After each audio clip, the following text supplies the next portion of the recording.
Assalamualaikum warahmatullahi wabarakatuh. Perkenalkan, saya Resa Delviola, mahasiswi Akper Dharma Wacana Metro angkatan 29 kelas 1B. Di sini saya akan mempresentasikan tentang sistem syaraf pada manusia. Apa sih pengertian dari sistem syaraf itu? Sistem syaraf adalah sistem kompleks yang berperan dalam mengatur dan mengkoordinasikan seluruh aktivitas tubuh.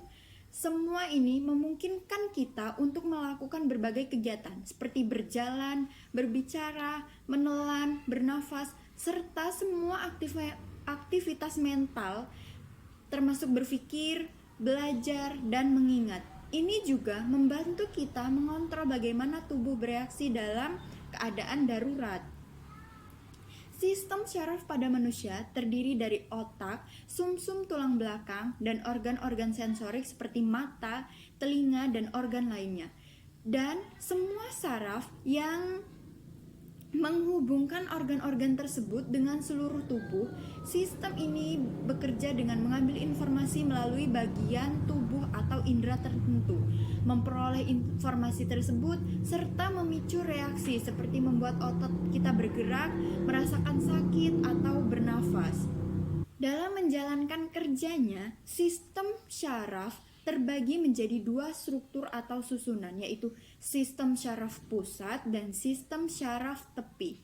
Sistem syaraf pusat terdiri dari otak dan sumsum tulang belakang, sedangkan sistem syaraf tepi terdiri dari syaraf yang menghubungkan saraf pusat ke seluruh tubuh. Adapun syaraf tepi terbagi ke dalam dua susunan besar, yaitu saraf somatik dan otonom.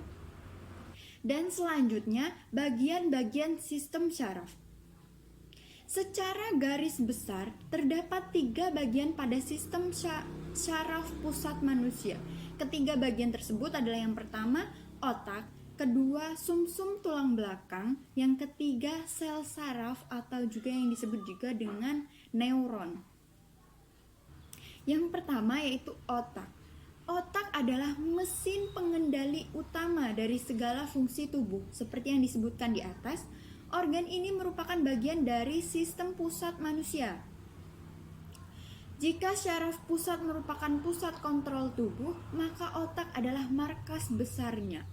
Otak terbagi ke dalam beberapa bagian dengan fungsinya masing-masing. Secara umum, bagian otak terdiri dari otak besar, otak kecil, batang otak, serta bagian-bagian otak lainnya.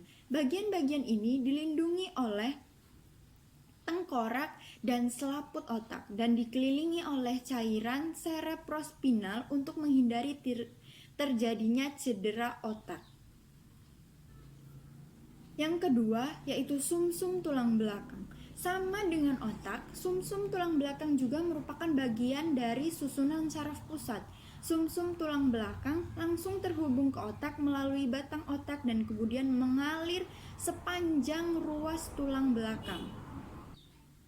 Saraf tulang belakang berperan dalam aktivitas sehari-hari dengan mengirimkan sinyal dari otak ke bagian lain dari tubuh dan memerintahkan otak untuk bergerak. Selain itu, sumsum tulang belakang juga menerima masukan sensorik dari tubuh, memprosesnya dan mengirimkan informasi tersebut ke otak. Yang ketiga, sel saraf atau neuron. Yang tak kalah penting dari anatomi sistem syaraf adalah sel saraf itu sendiri atau disebut juga dengan neuron. Fungsi sel saraf atau neuron adalah menghantarkan impuls saraf.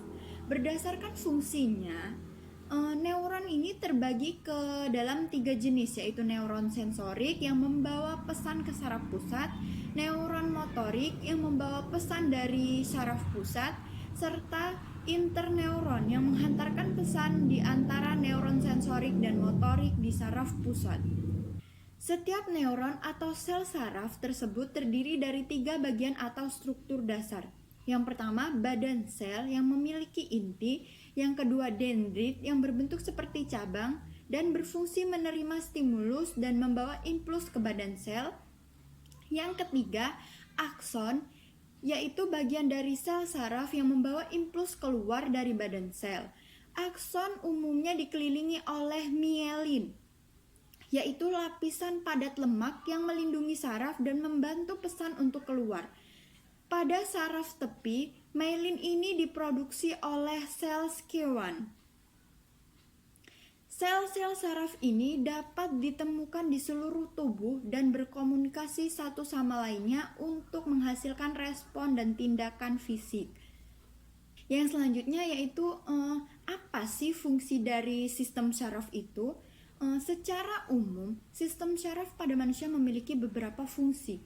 Fungsi tersebut adalah yang pertama, mengumpulkan informasi dari dalam dan luar tubuh, atau yang disebut fungsi sensorik. Yang kedua, mengirimkan informasi ke otak dan sumsum tulang belakang.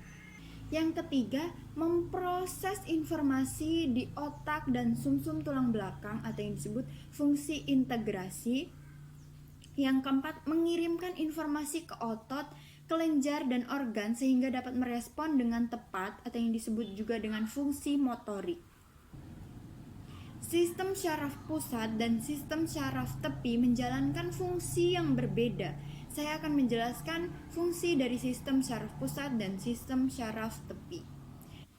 Yang pertama yaitu sistem syaraf pusat. Sistem syaraf pusat terdiri dari otak dan sumsum tulang belakang. Memiliki fungsi untuk menerima informasi atau rangsangan dari semua bagian tubuh, kemudian mengontrol dan mengendalikan informasi tersebut untuk menghasilkan respon tubuh. Informasi atau rangsangan ini termasuk yang berkaitan dengan gerakan seperti bicara atau berjalan, atau bergerak tak sadar seperti berkedip dan bernafas.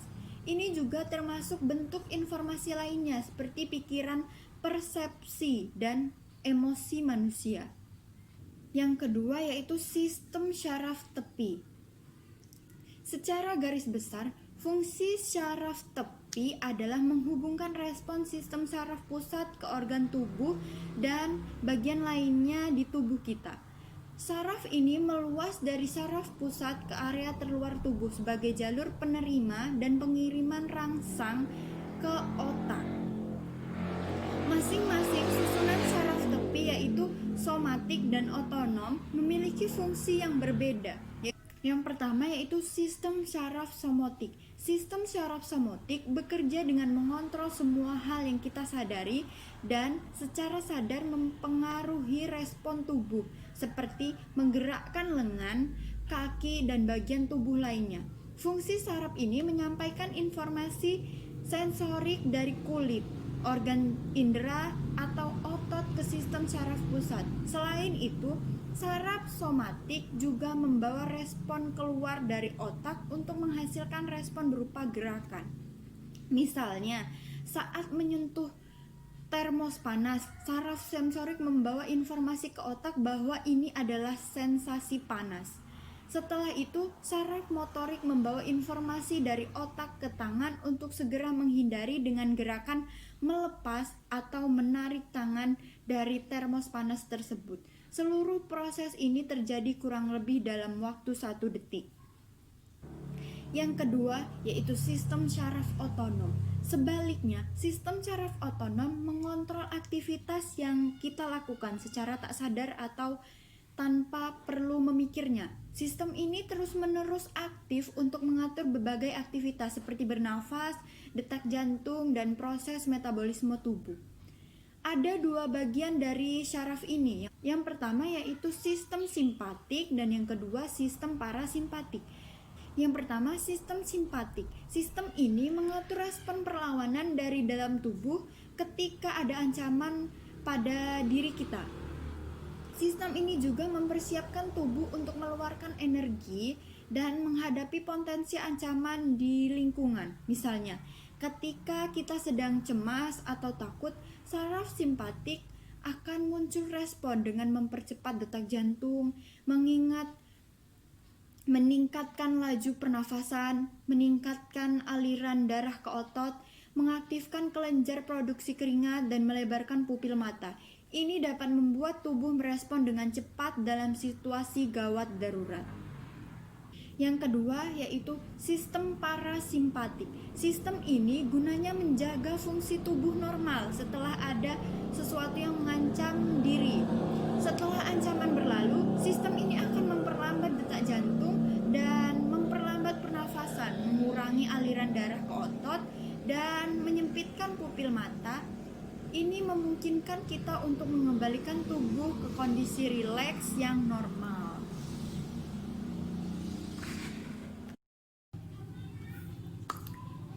Inilah presentasi saya. Jika saya ada salah kata, saya mohon maaf. Dan saya akhiri. Wassalamualaikum warahmatullahi wabarakatuh.